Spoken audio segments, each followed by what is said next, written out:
জীৱনটো যে আৰু কি এটা সংবেদনশীল কবিতা। মেকুৰীৰ মিয়াও মাতৰ এটা জিনজিনীয়া শব্দ, যি শব্দত প্ৰকৃত বিকৃতৰ খেলি মেলি লাগে। স্পৰ্শকাতৰ এটা মন কঠিন কঠিন, কঠিনৰ পৰাও কঠিন কঠিন। মুখ ভেংচাই গুচি যায় বতাহ, বৰষুণ দিয়ে, নদীয়ে তিয়াব নোৱাৰা শুকান মূৰ্তিতে চকু ভিজে। লিখা হয় সাৰত কবিতা। এপাহ এপাহকৈ বাগিচাত ফুল ফুলে, ওখ ফুল বনচাই হয়। এপাহ এপাহকৈ সৰে বিন্দুচ্যুতা গোপন গধূলি।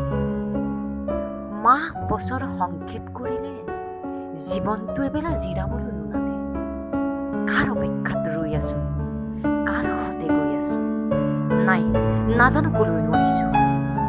আকৌ আহিছো একেটা বাটেৰে, শৈশৱৰ ষ্টেচন, যন্ত্ৰণাৰ জংচন, আস্থানে আস্থানে ৰৈ ৰৈ আহিছো, আহি আছো, উভতিছো চাৰিআলিৰে মোন বাটৰ খেলি মেলি লাগি। পিছল পিছল বাট, খলা বমা ওখ বাট, মসৃণ দীঘল একা বেকা বাট। তৃতীয় শ্ৰেণীৰ দবাত উঠিছো নামিছো, শ্বেতাংকক দেখি কোনোবা এচুকত ৰৈছো।